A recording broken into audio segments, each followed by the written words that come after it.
Jadi saya melihat dari beberapa mata pelajaran yang tadi sudah presentasi, itu bisa sangat tergambar dengan jelas bagaimana proses pembelajaran dari mulai tahapan pertama gitu ya, dari mulai tahapan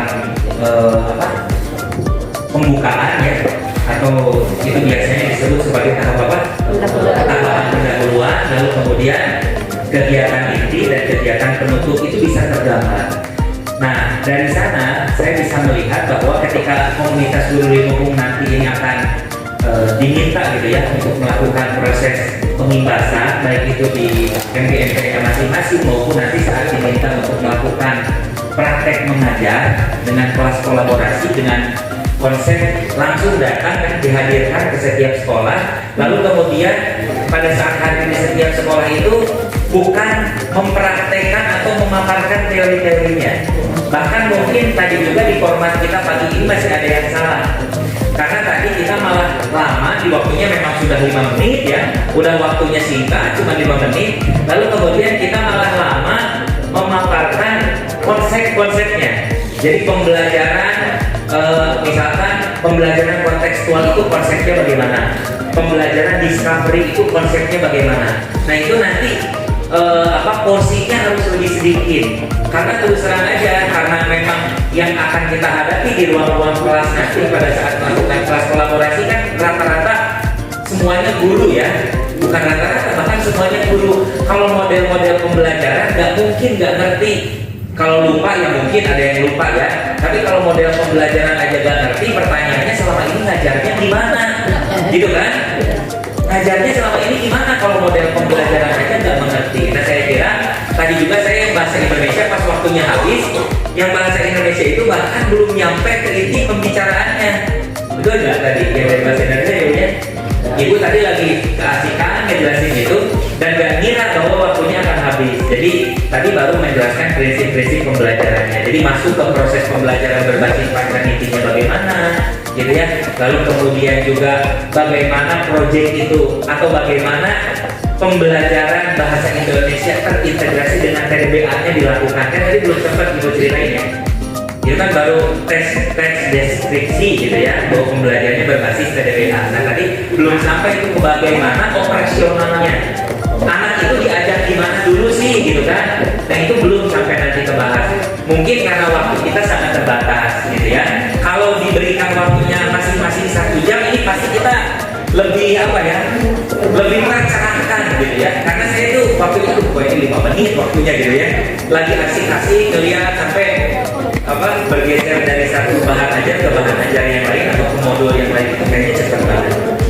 Nah, pertama-tama ya ibu bapak sekalian, saya tentu sangat mengapresiasi sekali apa yang sudah ibu bapak lakukan sebagai komunitas guru Limukung. Tepuk tangan dong buat saya. Dan saya terus terang, saya ini sudah masuk ke tahun keempat di Purwakarta dan saya baru melihat pertama kali ada karya sebagus ini. Tepuk tangan dong. Ya, saya baru melihat pertama kali ini ada karya yang bagus, yang di dalamnya ini mungkin bisa istilahnya, tentu kalau kita berbicara tentang mutu pendidikan, kualitas pembelajaran, saya yakin kalau kelas kolaborasi kita nanti berhasil, proses-proses pembelajaran di dalam kelas gitu ya, itu akan sangat baik sekali terlaksana. Dan ada satu hal penting yang saya sadari pagi hari ini ibu bapak sekalian, sebetulnya karena memang ada perbedaan format ya. Jadi kalau di SMP ini kan tidak ada mata pelajaran yang menjadi leading sektor dari TDBA. Kita bicaranya satu dari 25 karakter ya, TDBA. Karena waktu itu kita memang sempat leading sektor dari prakarya, karena prakarya menjadi mata pelajaran pilihan. Akhirnya disepakati oleh tim pengembang waktu itu bahwa tidak ada leading sektor. Jadi hanya diinsersikan kepada seluruh mata pelajaran. Nah, ternyata saya menyadari satu hal Pak Kasih pagi hari ini, bahwa jika pembelajaran dilakukan dengan model-model pembelajaran yang ibu bapak komunitas guru Limukung ini buat, memang TDBA sebaiknya tidak berdiri sendiri sebagai mata pelajaran, tetapi cukup diinsersikan. Karena TDBA ini adalah esensi dari sebuah proses pembelajaran.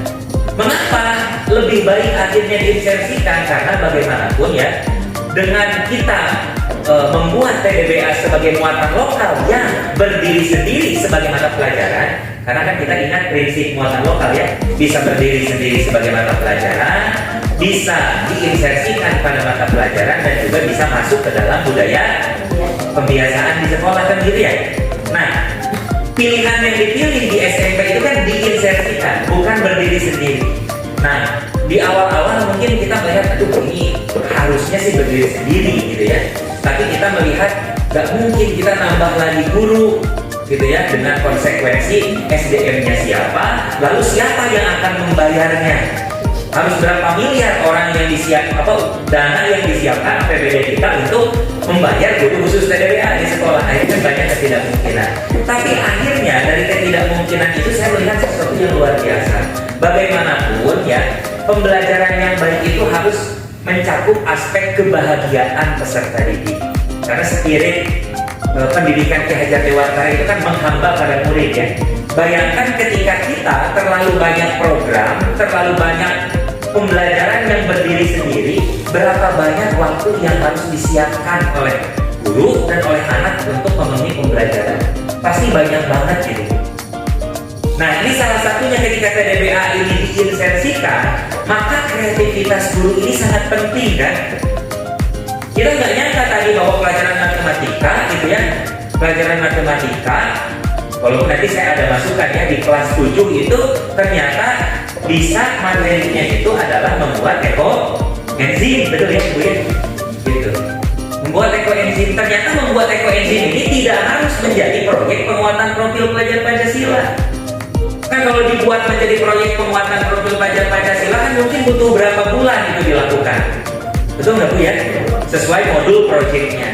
Atau tidak usah juga menjadi kegiatan yang itu masuk ke IPA. Kan biasanya kalau belajar fermentasi gitu ya, ini kan selalu identik dengan IPA gitu ya.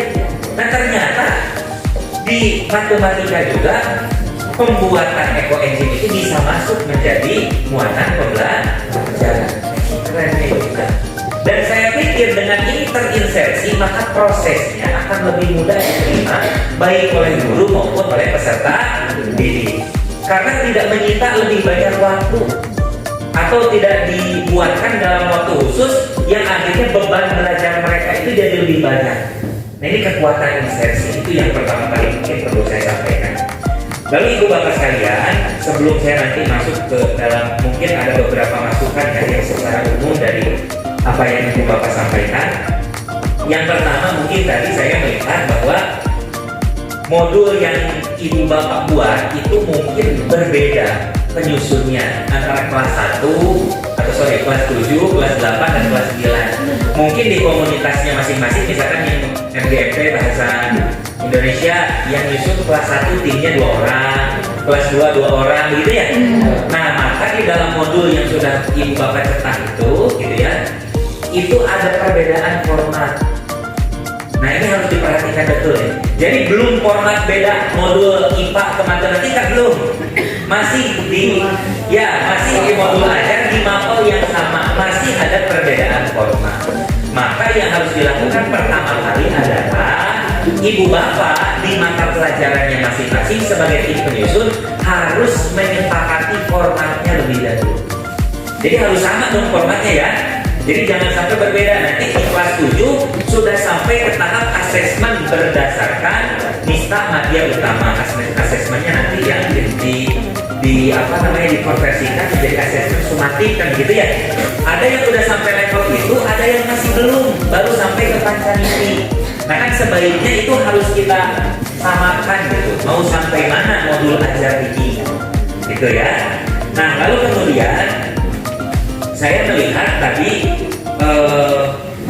ada modul yang sudah sangat bagus gitu ya, khususnya pada fase pendahuluan gitu ya, atau fase permulaan.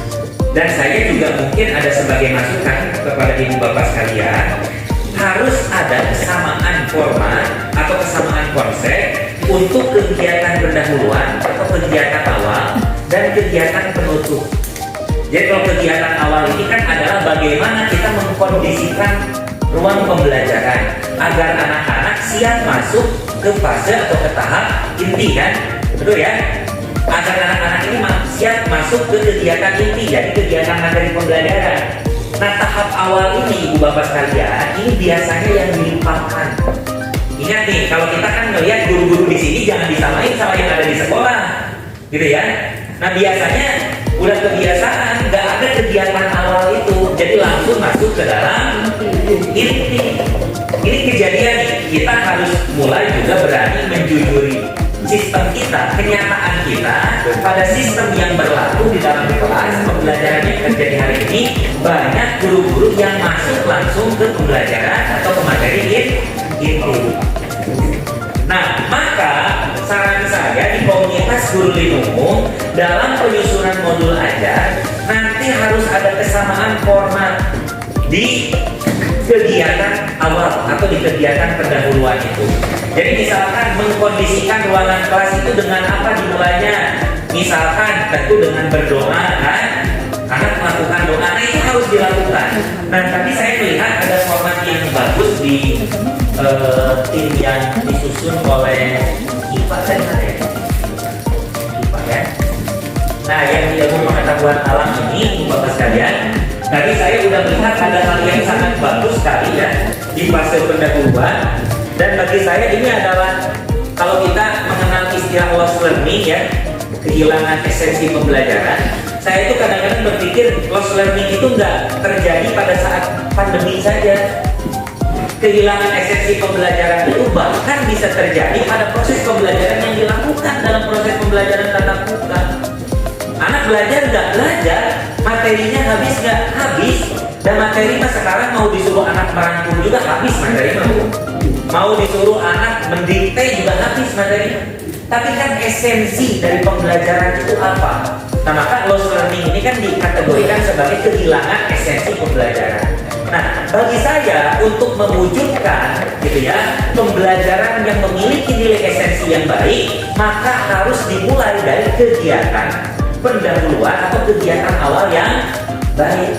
Bagaimana guru-guru kita ya, khususnya nanti dipelopori oleh para guru Linumung ini untuk bisa membuat anak-anak siap untuk memasuki proses pembelajaran. Nah, ini ada yang sangat bagus tadi ya saya lihat di sini, dan nanti mungkin silakan disamakan karena ini berkaitan dengan pembelajaran bermakna atau mindfulness learning. Nah, ini konsep yang selama ini hilang dalam format pendidikan formal. Jadi lebih terjebak kepada bagaimana materi yang ada di dalam buku, materi yang ada dalam KD, gitu kan, dalam CP itu habis di lapak anak. Nah, sekarang yang harus kita ingat, ini kita sudah masuk ke dalam fase kurikulum merdeka. Ada yang harus diperhatikan, pembelajaran terdiferensiasi. Bagaimana kita mengetahui potensi anak kalau kita tidak melakukan asesmen diagnostik, betul kan?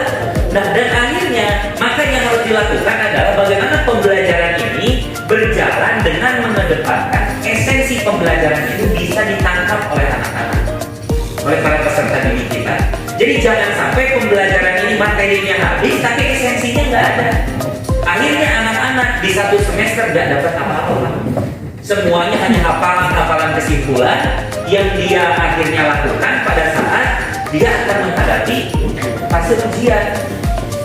Setelah itu lupa semua karena nggak ada nilai, nggak ada pengalaman, nggak ada pengetahuan baru yang mereka dapatkan. Nah, di sini Ibu Bapak sekalian, ya, di fase pendahuluan ini atau di kegiatan awal ini, misalkan ada kegiatan guru mengucapkan salah satu peserta diminta untuk memimpin doa membaca 3 surat pendek sebelum pembelajaran dimulai. Nah, ini nanti ini mohon dicermat ya, ini bukan tendensi pada satu keyakinan beragama, bahwa kita juga harus melihat bahwa sistem pendidikan kita adalah sebuah konsep integral yang berkaitan dengan kebinekaan global. Jadi ini bukan berarti nggak bagus ketika anak-anak misalkan diminta untuk membaca 3 surat pendek. Nah, ini kenapa pentingnya asesmen diagnostik. Jangan semua nanti formatnya anak membaca surat pendek sementara di dalam kelas ada anak yang non-muslim. Jadi nanti silahkan anak-anak berdoa sesuai ajaran dan kepercayaannya masing-masing. ini penting Bu dalam proses pembelajaran. Jadi jangan sampai kita berbicara tentang nasionalisme, kebinekaan, bicara tentang toleransi, berbicara tentang multikulturalisme, sementara praktek-prakteknya di sekolah kita itu tidak menghargai perbedaan. Ini jadi mungkin nanti masuk ke dalam 3 dosa besar pendidikan tadi. Intoleransi itu bukan masalah melarang orang ibadah, Pak, tapi tidak menghargai keyakinan orang lain, itu juga intoleransi. Maka nanti formatnya dibuat lebih koreksi. Gitu ya. Jadi misalkan jangan dibuat spesifik membaca surat pendek gitu, karena mungkin berbeda formatnya antara yang muslim dengan yang non muslim. Tapi diminta untuk berdoa, untuk hening sejenak, gitu kan? Lalu kemudian sebelum pembelajaran dimulai, KSE, kesadaran diri untuk lebih beriman dan bertakwa. Nah, kita kan butuh format bagaimana agar anak-anak ini tadi kan masuk ke dalam kesadaran diri itu. Apa yang mau dilakukan guru untuk memunculkan kesadaran diri di dalam diri peserta didik? Kan itu juga harus bisa disimulasikan oleh para ibu bapak sebagai calon pengajar nanti pada saat kelas kolaborasi kan, karena nanti guru-guru yang ada di ruang kelas itu akan diposisikan atau dianggap sebagai peserta didik. Nah, bagaimana nanti untuk membangun kesadaran itu? Lalu kemudian guru menanyakan kabar sebelum menggali konsep awal, guru mengajak peserta didik untuk hening sejenak. Nah, konsep hening. Nah, jadi saya terus terang ibu bapak sekalian, pembelajaran bermakna dengan hening gitu ya, dengan teknik stop gitu ya. Ini sebetulnya kalau di sekolah ekologi kehidupan Pajajaran gitu, ini dilakukan ada metodenya. Jadi bagaimana meresonansi anak itu Bapak Ibu sekalian, ketika datang ke sekolah dia itu nggak fokus untuk belajar. Jangankan anak, emang gurunya fokus mau ngajar, belum tentu. Ayo kayak kita bisa dibayar kan gitu ya. Aduh bisa gaji, aduh salah tinggal, balik-balik kan udah ada, tidak terkondisi untuk siap mengajar. Bagaimana kita semua agar bisa masuk ke dalam resonansi pembelajaran ini, ada metodenya, ada tekniknya. Gitu. Bagaimana? Jadi kan di sini udah dicantumkan bagus nih, gitu kan? Peserta didik diajak untuk hening sejenak. Kan hening itu udah anak-anak diam dulu ya 5 menit. Ya dia mau ngapain kan gitu ya? Nah ini nanti saya minta mungkin ibu bapak harus ada satu sesi kita belajar bersama untuk materi mindful learning ya, mindfulness learning. Jadi hening itu apa? Kenapa kita butuh hening? Kenapa kita butuh mindfulness? Nah itu nanti ya, saya berharap nanti Pak Kasih mohon izin sebelum ini para guru nanti ini mungkin terjun bebaskan untuk mengisi kelas-kelas kolaborasi. Kita ada satu pertemuan untuk mendalami konsep-konsep mindfulness learning. Karena ini penting. Hening itu ada tekniknya, Bu, gak cuma anak-anak diam dulu 5 menit. Ya pada naon tuh yang tempe aja aduan kudu hening.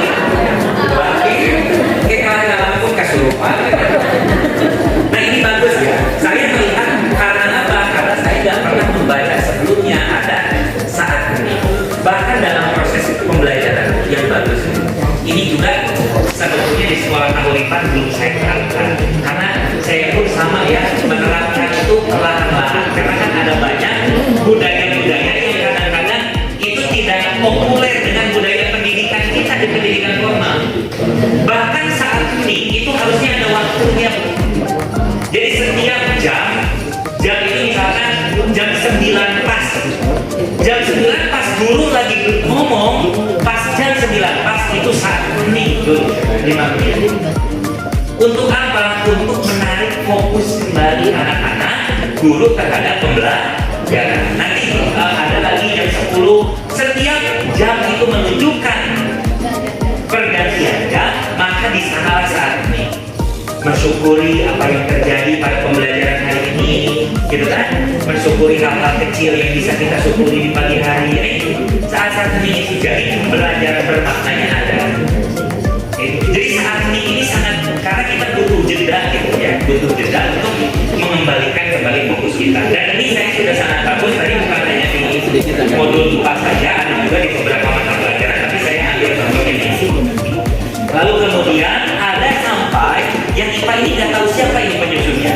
latihan pernapasan dan menutup mata sambil mengidentifikasi emosi-emosi yang timbul.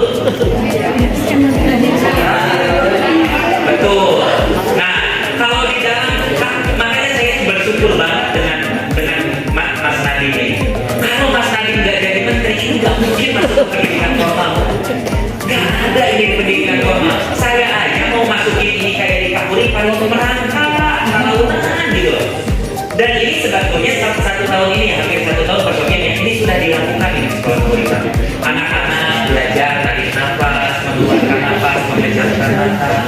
Dan ini salah satu metode teknik yang nanti saya harapkan, gitu ya. Dan karena ini juga di antara komunitas guru lingkungan ini banyak juga yang perwakilan guru penggerak, gitu ya.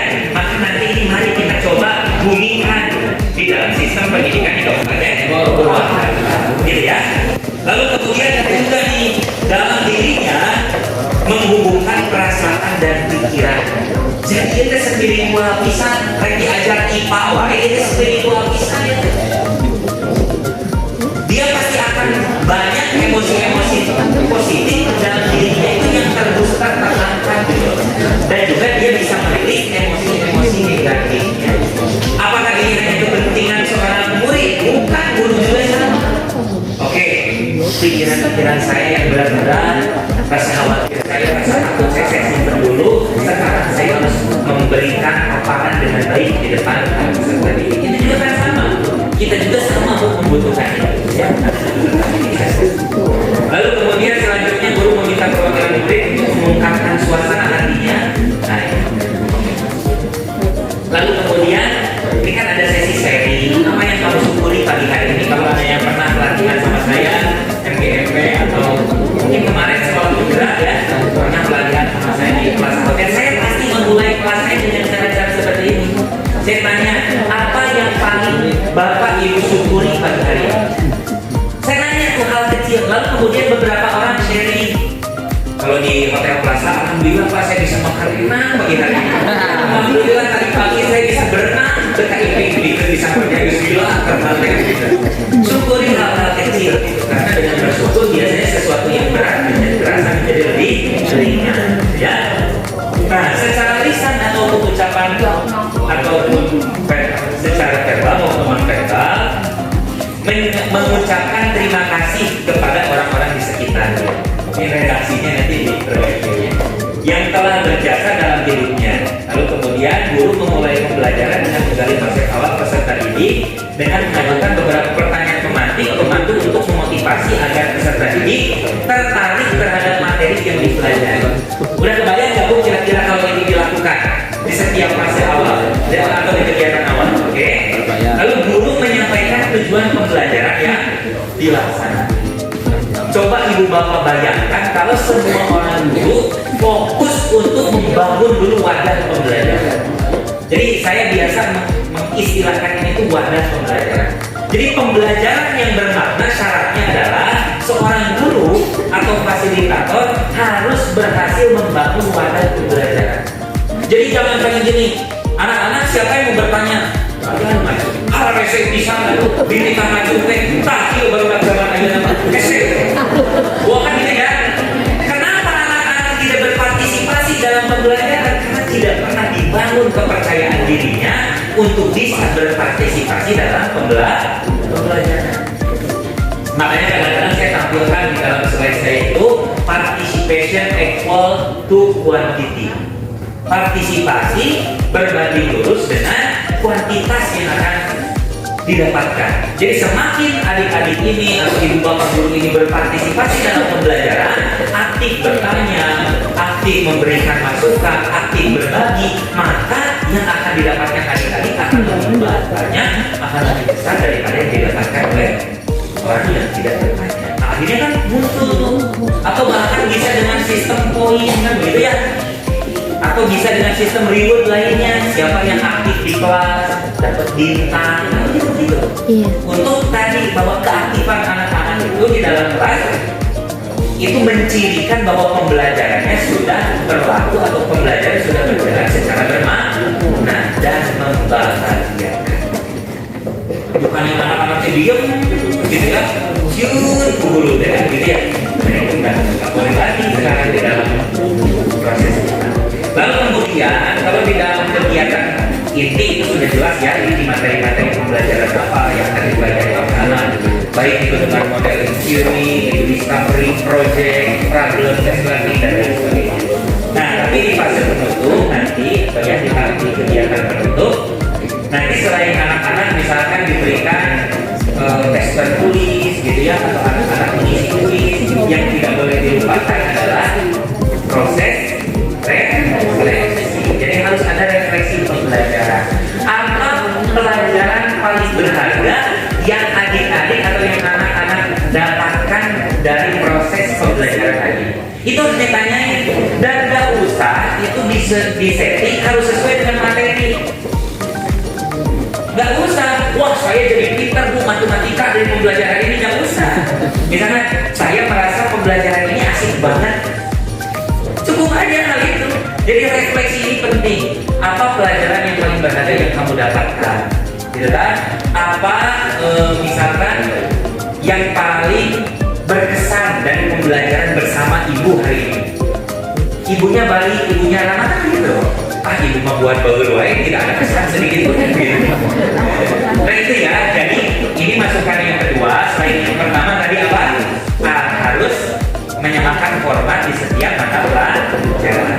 Yang kedua adalah harus ada kesamaan format atau konsep dalam proses kegiatan awal dan kegiatan penutup. Harus ada, dan ini harus di konsep bersama. Jadi saya ini di IPA begitu, di matematika begitu, di IPS begitu, gitu ya. Kalau refleksi, pertanyaan reflektif apa yang dimunculkan, nanti munculkan aja opsi-opsinya. Dan saya yakin kalau kegiatan awal dan kegiatan penutupnya sudah berlaku dengan baik, nggak usah lagi ngomongin kualitas di kegiatan ini. Pasti itu sudah terjadi dan kita bisa mengukur tercapaiannya di proses kegiatan penutup. Kalau impression, kesan anak-anak terhadap pembelajaran baik, berarti inti pembelajaran sudah didapatkan oleh anak-anak, gitu ya. Nah itu masukan yang kedua, ibu bapak sekalian. Dan nanti juga bisa dilihat juga di modul-modul yang lain. Tadi ini ya, maka kan kita baru 6 mata pelajaran. Pasti akan banyak yang menarik lagi dalam konsep kegiatan awal dan kegiatan penutup. Saya hanya berikan satu contoh aja karena ini udah pendidikan transformatif banget, gitu ya.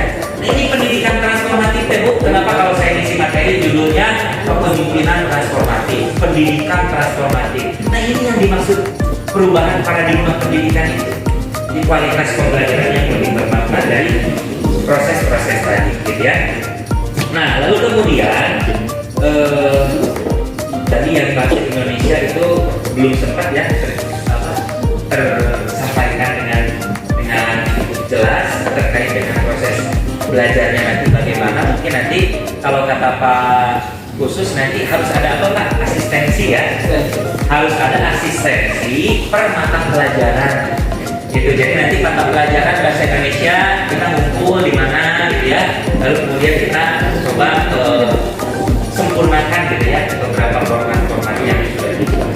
Nah lalu kemudian kalau yang tadi di pendidikan agama Islam itu kelas berapa ya Bu?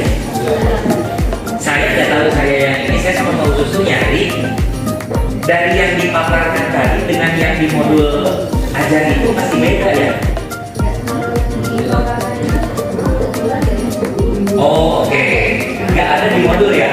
Oke, ya berarti saya format presentasi aja. Ya, jadi saya tadi kan sempat nyari ya, format yang dipresentasikan dengan yang di modul itu berbeda. Gitu. Kalau yang mata pelajaran seperti IPA itu sudah sama yang dipresentasikan dengan yang ada di modulnya. Lalu kemudian yang matematika ini ada revisi yang sangat penting di matematika untuk kelas 7. Itu kan ada praktek membuat ekoenzim ya, praktek membuat ekoenzim. Nah sebetulnya ini hal yang teknis.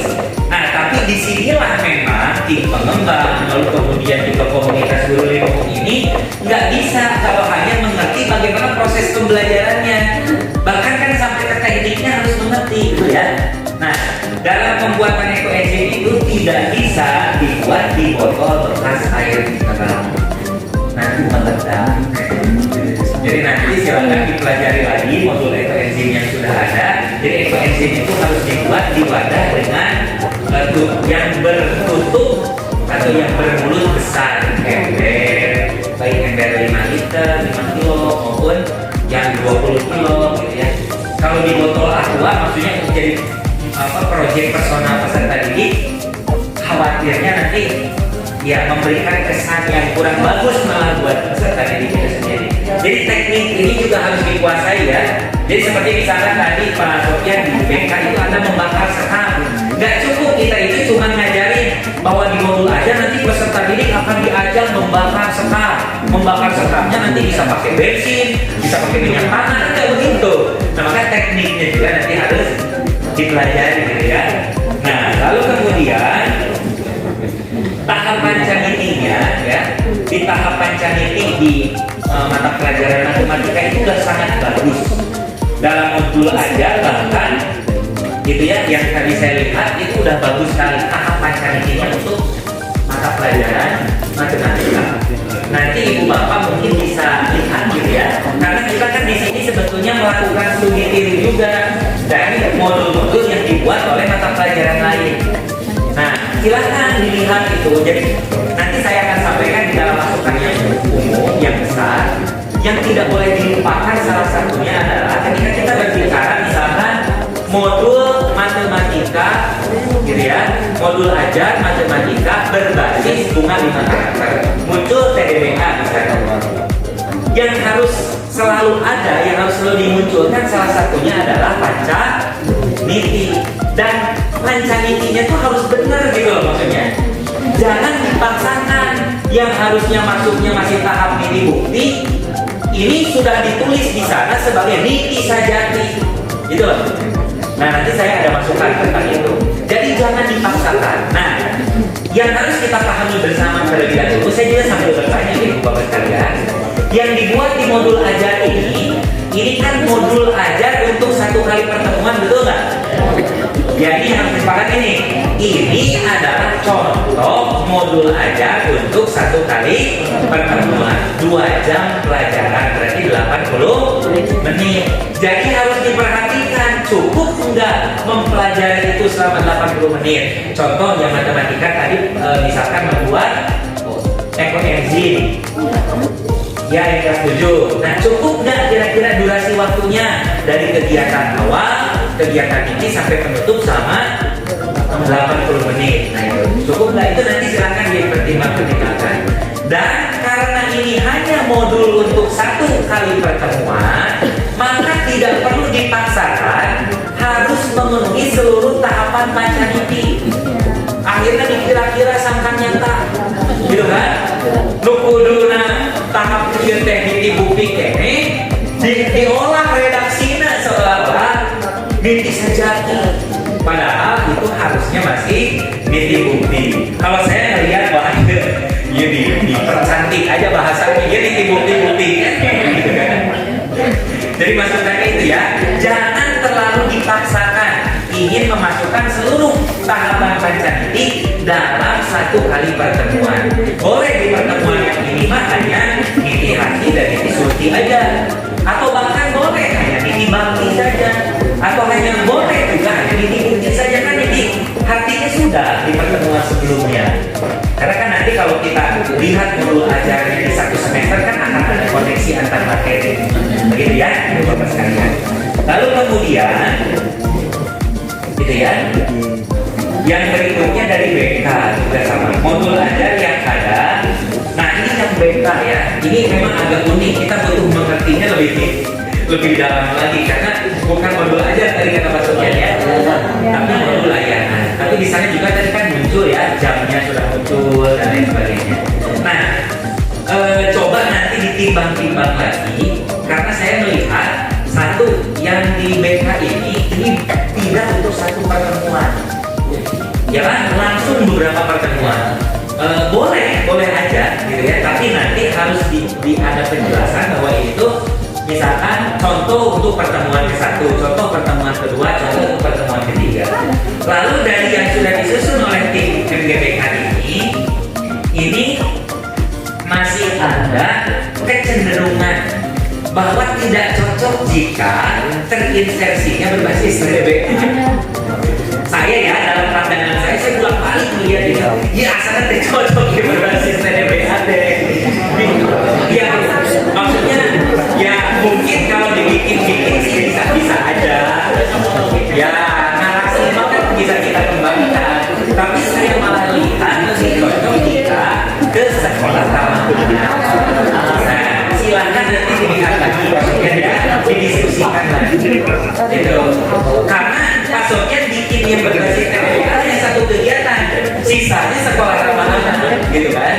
Nah, apakah nanti Bapak sekalian kan nggak masalah modul pertemuan ke-1 berbasis TDBA, pertemuan kedua berbasis SRA kan boleh, nggak jadi masalah.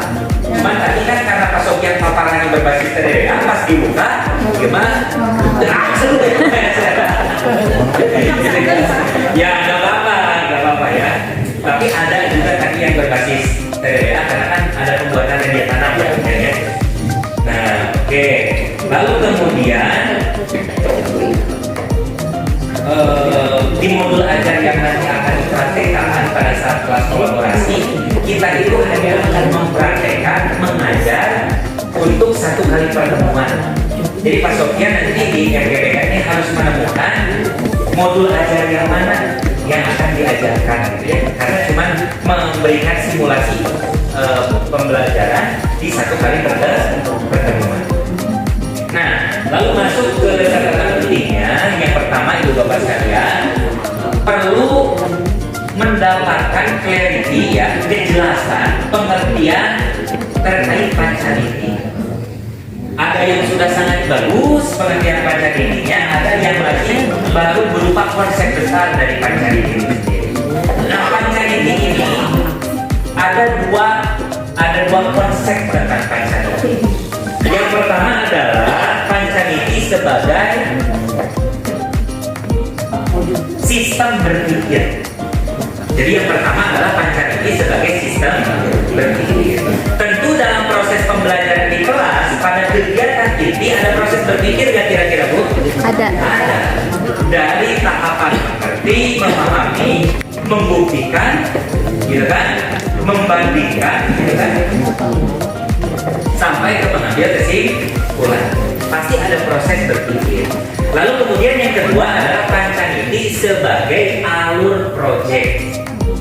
Nah, boleh nggak kalau pancaniti digunakan pada setiap kali pertemuan? Misalkan tadi kan di 1 kali pertemuan ada 2 jam pelajaran mau berbasis pancaniti. Jika memungkinkan sangat boleh.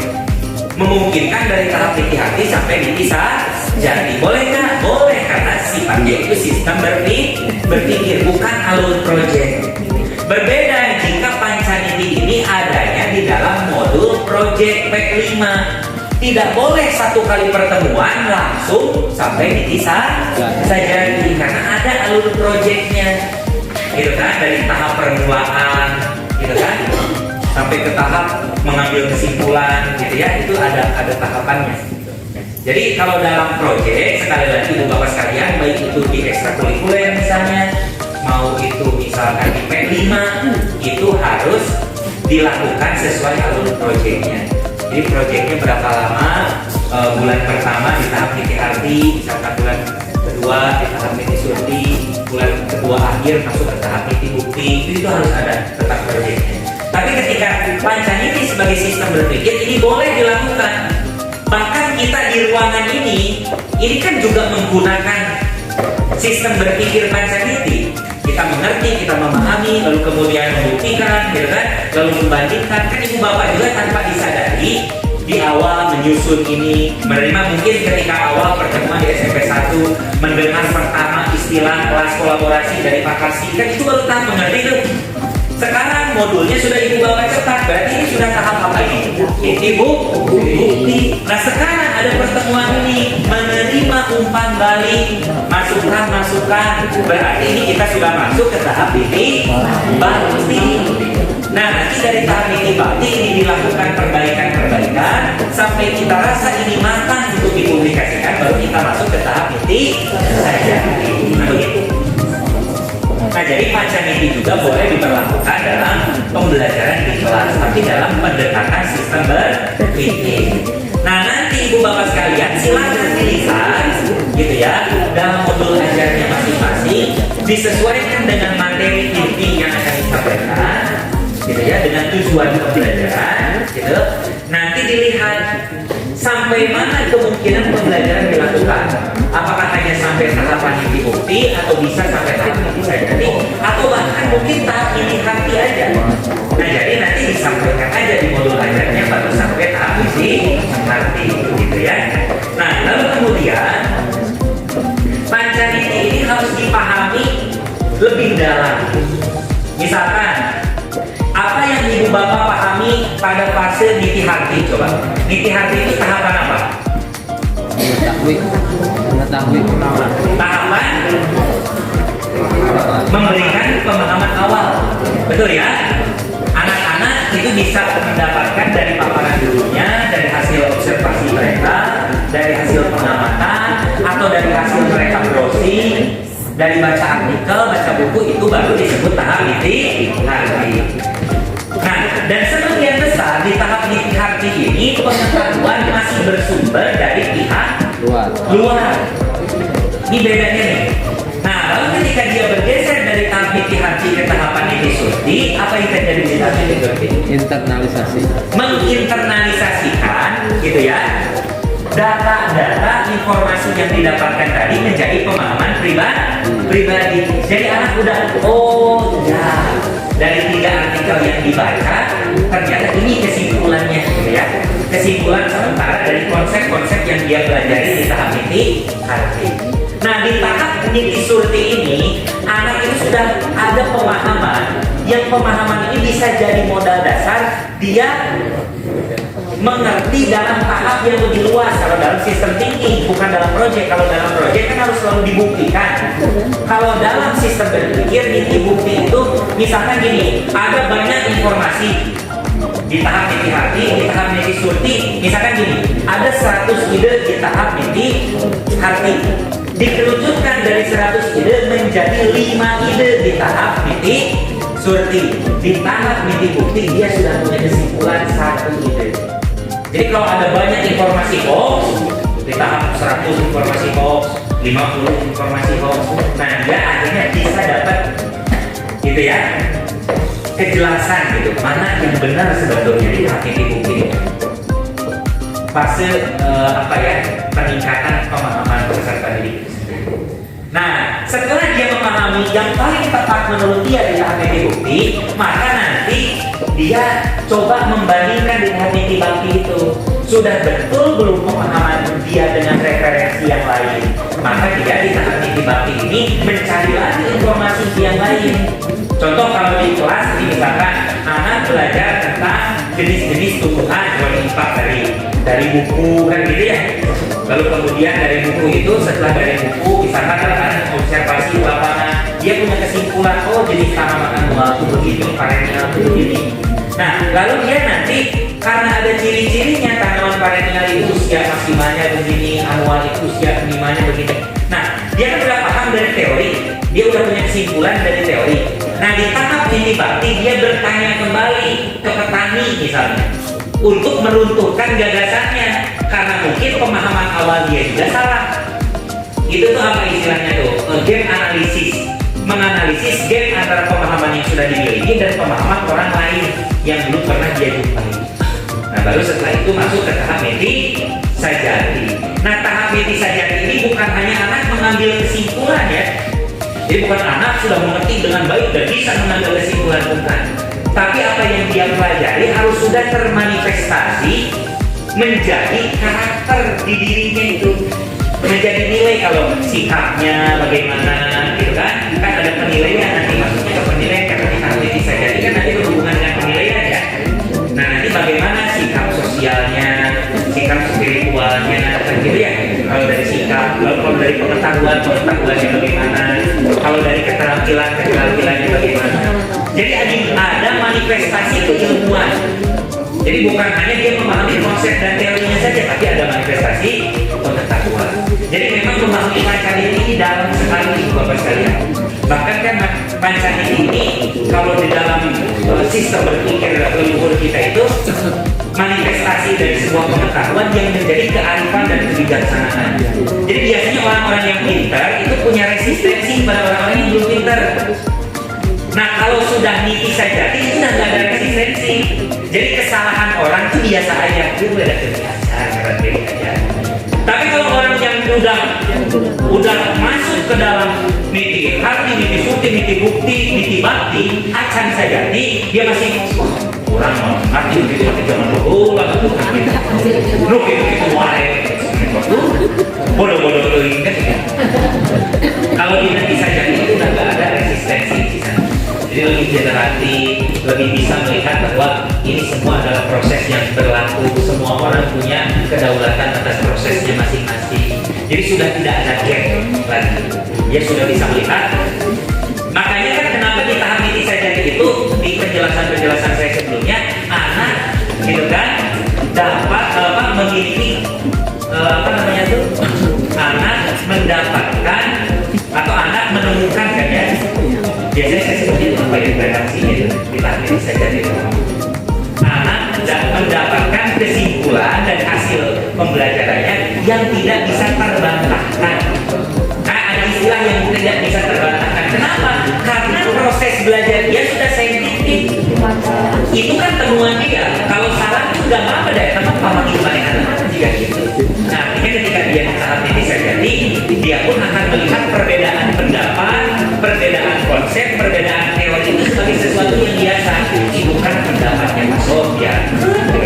Dan pamaki ngasih itu, gitu kan? Nah itu akhirnya begitu. Jadi ada kebiasaan.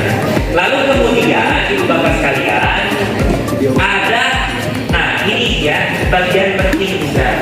Di beberapa modul sudah ada yang memunculkan sampai ke level assessment. Ada juga yang belum, ya. Ada yang sudah masuk ke level assessment.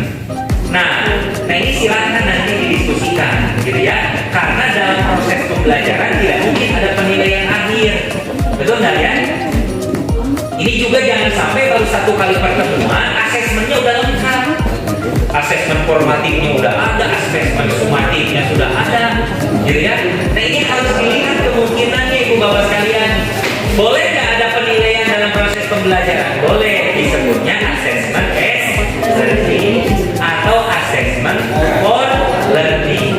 Jadi penilaian gitu ya untuk mengukur kualitas pembelajaran hari ini dan bagaimana kesiapan mereka untuk masuk ke pembelajaran yang akan datang. Cukup di sana aja. Jadi jangan dulu untuk masuk ke fase yang bagaimana memunculkan nilainya. Tadi sampai ada yang di modulnya itu udah muncul angka. Nah dan ini harus diluruskan gitu ya. Saya tidak berharap di modul ini ada panduan yang mengarahkan penilaian berbasis angka atau kuantitatif. Itu jadul menghakimi anak gitu ya. Jadi lebih baik deskriptif saja. Misalkan sudah berkembang, belum berkembang, gitu ya.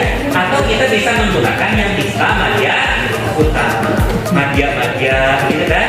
Jadi jangan ada penilaian yang berbentuk skor. Jadi masih ada yang mengistilahkan penilaiannya harus berbentuk skor. Nah karena apa?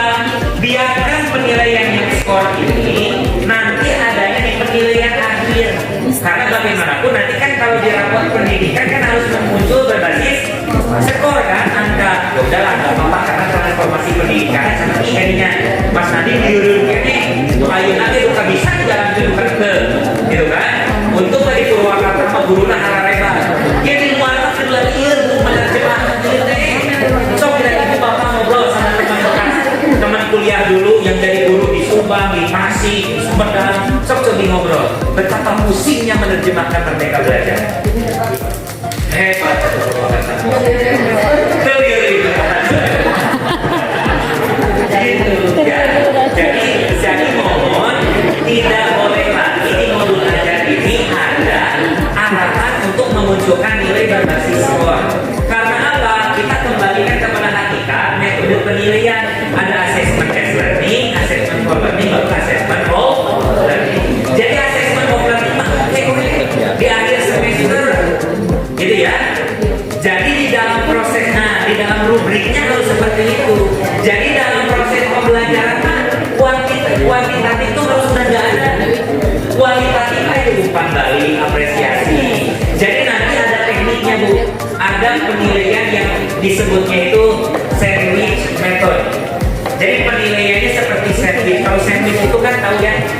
bergerak, berlatih. Nah, jadi pas menilai itu jangan nilai jelek lah. Kalau ini kayaknya pas presentasi tadi ibu lihat kok kurang pede begitu. Jadi harus kayak sandwich, ada lapisan-lapisan.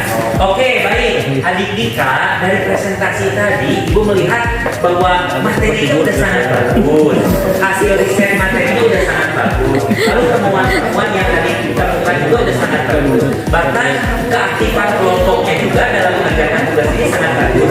Nah, saran dari ibu, sebaiknya adik Dika itu meningkatkan kepercayaan dirinya. Jadi kalau adik Dika itu lebih percaya diri, pasti presentasinya lebih bagus. Kayak gitu loh. Jadi jangan langsung anak kecil ini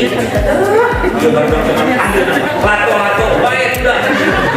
Jadi jangan kayak gitu lagi. Jadi harus apa ya, sandwich method tadi. Jadi lihat dulu yang bagusnya. Sekecil apapun hargai, sekecil apapun proses perkembangan anak itu harus dihargai. Harus memotivasi, karena ingat ya, ingat pesun tulodo itu loh ya. Jadi guru itu harus bisa menuntun, harus bisa mendorong, tapi tidak boleh belajar untuk menghakimi. Jadi tidak ada. Pendidikan itu bukan tempat untuk menyemai hasil, tapi tempat untuk menyemai proses. Jadi proses aja sebanyak-banyaknya. Ulah si iya mah hidang, si iya mah pinter, si iya mah bangor, si iya mah mabal wae. Enggak usah, biarin aja gitu ya. Nah, jadi penilaiannya pun sebaiknya dilakukan kualitatif, gitu ya. Jadi berdasarkan metode-metode evaluasi, bisa pakai sandwich method tadi. Apresiasi yang bagusnya, berikan masukan untuk yang kurang bagusnya. Jadi dalam presentasi berikutnya ada pesan dari ibu hanya untuk meningkatkan kepercayaan diri aja. Karena ibu melihat dalam paparan besar adik kita ini masih kurang percaya diri. Itu jadi seperti itu ya. Nah, lalu berikutnya ibu bapak sekalian. Nah, yang tidak boleh dilupakan, kita ini sekarang sudah masuk ke kurikulum merdeka. Jangan terjebak pada bagaimana sekolah mengimplementasikan kurikulum merdeka. Misalkan, dan dia mancat mandiri di rumah, dia mah karek mandiri belajar, dia mah mandiri berbagi. Jangan terjebak di sana, karena semua sekolah nantinya harus menjadi sekolah penggerak, menjadi sekolah yang mengimplementasikan kurikulum merdeka secara utuh dan menyeluruh. Jadi jangan dikasta-kastakan sama kita.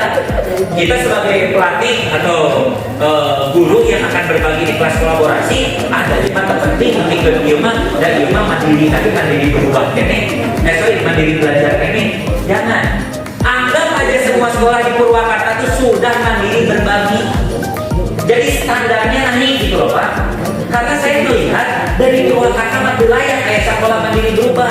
Kudu dievaluasi atau dulu jadi kepala sekolah kan. Karena apa? Program kita itu udah lebih jauh daripada program kemarin ya Bu. Coba sekarang disadari atau enggak? Paradigma pendidikan kita itu sudah lebih jauh dan lebih dulu bergerak, bergeser, bertransformasi daripada paradigma pendidikan pusat. Ini kurikulum merdeka aja baru 1 tahun juga belum. Kita mengimplementasikan pendidikan transformatif sudah dimulai sejak TDPA diluncurkan di tahun 2021 awal tahun, dan 2021 tuh paradigma tentang transformasi pendidikan udah dimasukin ke sekolah, dan sekolah-sekolah kita udah punya keunggulan. Maka kenapa kita nggak percaya diri aku jadi mandiri berubah atau mandiri berbagi? Harusnya kan sekolah-sekolah di Purwakarta itu sudah masuk ke level mandiri berbagi. Cuman kan kayak dibuat ya ribet administrasi. Gitu. Jadi saya itu kok administrasi dijebakkan nanti dirinya dewa. Nah, karena kita harus ingat ibu bapak sekalian bahwa kita ini kan sudah mengimplementasikan kurikulum merdeka.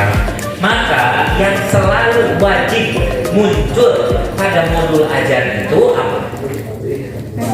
Apa kira-kira? Harus ada sub-elemen, elemen dan dimensi profil pelajar Pancasila. Di beberapa modul itu masih hilang, nggak ada. Jadi harusnya ada dimensi apa yang mau dicapai dari pembelajaran tersebut, kan gitu ya?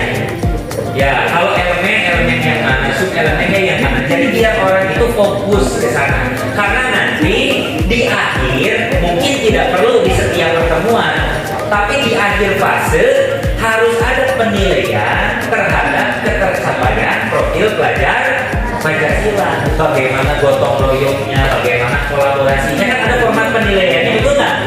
Ada. Nah itu kalau kita mau ngisi itu, sementara di modul ajarnya nggak ada, nanti ribet. Pas ngambil, coba ribu kudu ditandatangan kepala sekolah tanggal saat akhirnya dikira-kira versi etate bahasa etate kumahanya. Nah iya tapi banyak kita gitu. Jadi menilai itu bukan saat pada proses gitu. Ibu bapak, pengumpulan rapor kan gitu ya. Rapor itu dikumpulkan tanggal sekian. Wah, yuk penilaiannya luar biasa kumaha. Betul ya? Ini kan ya harus sudah ditinggalkan. Budaya-budaya seperti ini harus sudah ditinggalkan. Maka harus ada di modul ajarnya biar kita punya panduan dan punya catatan. Saya sangat setuju di modul ajar ini, ibu bapak sekalian, sudah ada refleksi untuk guru kan sudah ada ya. Misalkan saya merasa materi ini tidak tersampaikan dengan baik, itu udah keren banget. Itu transformasi pendidikan. Guru itu nggak harus sempurna, Bu. Jangan cuma pengakuan goreng baik. Ya kan justru sadar diri. Anu ngerasa juga kekurangan kadang-kadang jadi masalah diri. Terlalu percaya diri juga ada tantangannya. Jadi kalau udah berlebihan itu jelek. Nah, ada kan di sana refleksi guru ya, diisi. Lalu ada penilaian terhadap peserta didik juga kan. Nah itu bagus tuh. Ya, nanti kita bisa akhirnya ibu bapak sekalian itu dijadikan kumpulan data untuk kita memberikan penilaian pada tahapan assessment of learning. Jadi pada saat assessment of learning itu jelas dari mana ibu memunculkan nilai ini, ada dong datanya. Dari pertemuan harian di modul ajar saya itu lampiran-lampirannya sudah mencantumkan penilaian harian. Sikap anaknya bagaimana, gitu kan? Bisa dilihat bahkan perubahan sikap di kali ini di awal pertemuan bagaimana, kedua bagaimana, ketiga bagaimana, kemampuan berkolaborasinya, misalkan dimensinya itu gitu ya, kemampuan kolaborasinya juga berkembang. Itu harus bisa dilihat dari lampiran-lampiran modul aja. Jadi jangan sampai lagi sekali lagi di akhir fase itu akhirnya kita ribut gitu ya, menentukan nilai anak. Akhirnya dikira-kira dari ya si Irma asal bader kemarin masih senyum bahasa kali si Irma halus kan menjawabkan gurunya gitu kan. Oh si Irma tuh sopan ke guru nilai matematika dan ke ujung butuh kan begitu ya. Jadi jangan lagi ada di dunia. Lalu kemudian ibu bapak sekalian, selain itu, nah perlu juga dipahami ibu bapak sekalian ya, bahwasanya ada faktor atau indikator ketercapaian tribakti. Jadi tribakti itu yang bakti kadiri, bakti kasasama, bakti alam. Nah, karena gini, spirit kan kita selalu mengistilahkan ada istilah pendidikan berbasis kearifan lokal, betul nggak? Purwakarta itu kan selalu berbicara tentang itu, pendidikan berbasis kearifan lokal. Saya tanya, apa pendidikan berbasis kearifan lokal yang dimiliki oleh Purwakarta? Ada ulang absen bunga 5 karakter. Jadi pendidikan berbasis kearifan lokal di Purwakarta itu adalah pertanian kualitatif, kualitatif, dan ya AKPK, PAK, gitu kan? Sekolah ramah anak. Jangan absen itu, karena tidak semua dari bunga 5 karakter itu adalah berbasis kearifan lokal. Ada juga yang kebijakan pusat, pendidikan anti korupsi ada di mana-mana. Nah, mereka beli Purwakarta malah ada aktif berusaha Indonesia teh, ya. Sekolah ramah anak ada nggak? Ada, berusaha Indonesia begitu. Karena kalau tidak ada sekolah ramah anak, kabupatennya tidak akan mendapatkan predikat sebagai kabupaten layak anak. KLA, jadi salah satu instrumen KLA itu harus ada sekolah ramah anak. Nah, jadi apa sebetulnya yang menjadi hakikat dari pendidikan berbasis kearifan lokal? Adalah keunggulan-keunggulan yang kita miliki di sini. Nah, itu kearifan lokal. Apa? AKPK itu unggulan di kita, TDBK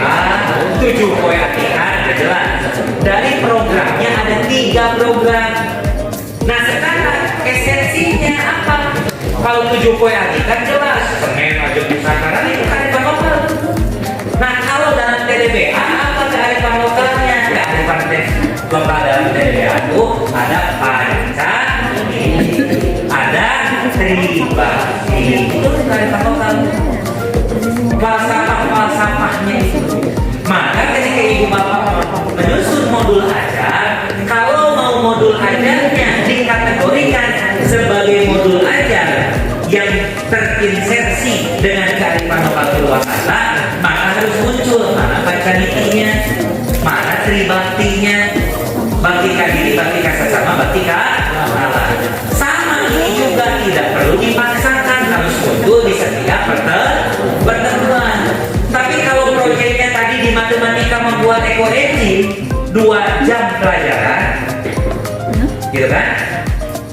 Satu pertemuan berarti 2 jam pelajaran kan 80 menit.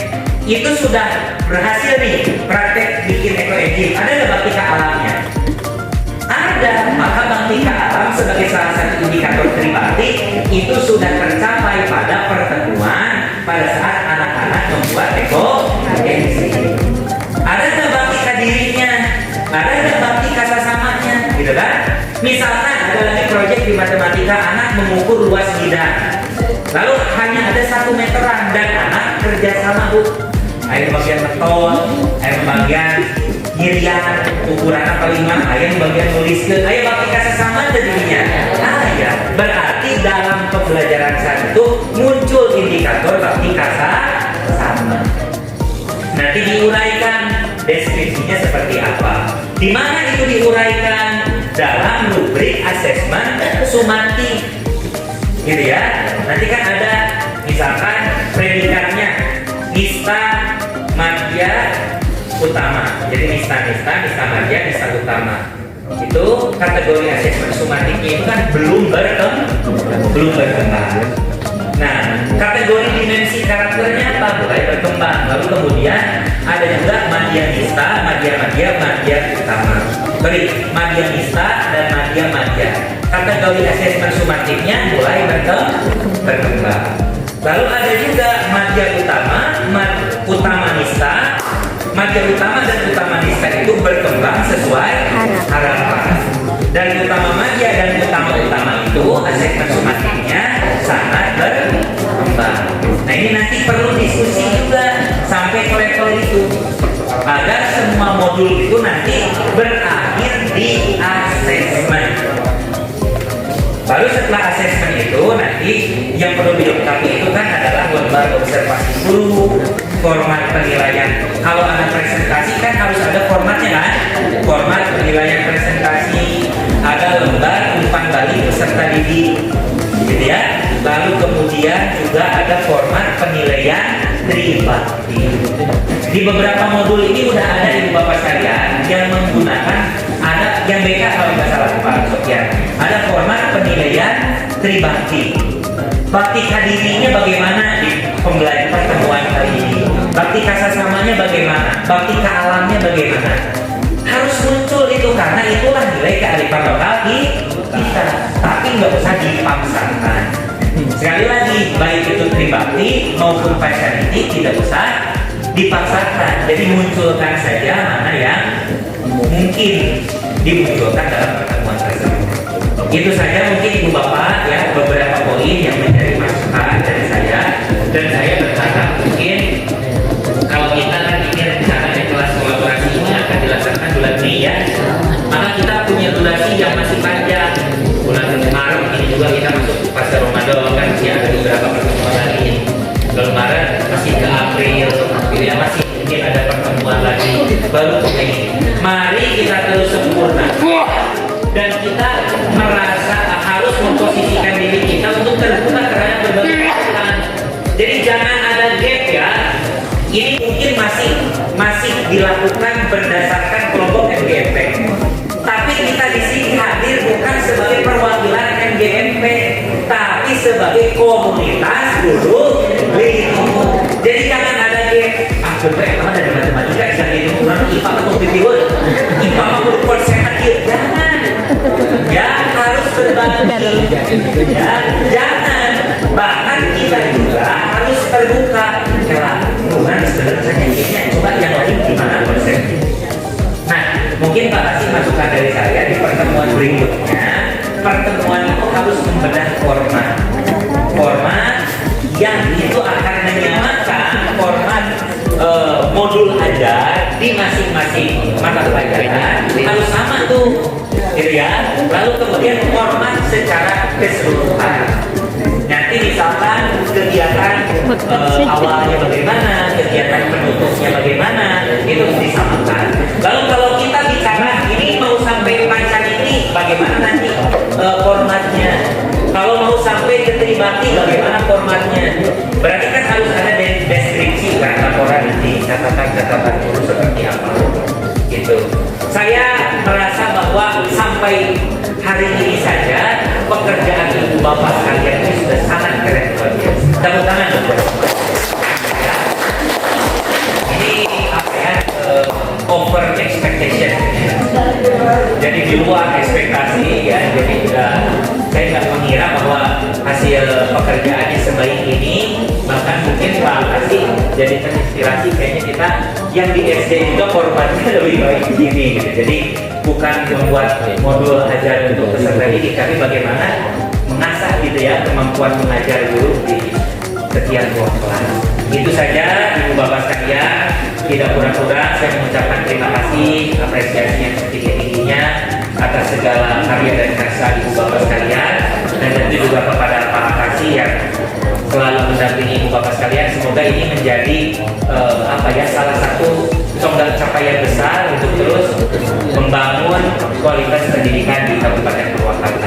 Tetap semangat ya, dan saling terbuka untuk berkolaborasi dengan banyak entitas lain gitu ya, masukan baik itu dari SDMP, dari guru, dari kepala sekolah, bahkan dari pengawas. Mari kita mulai saling mendengarkan secara generatif, karena setiap orang pasti punya pendapat dan kita harus bisa menjadi jembatan bagaimana pendapat orang ini bisa kita jadikan sebuah inspirasi untuk membangun ide-ide perubahan ke arah yang lebih baik.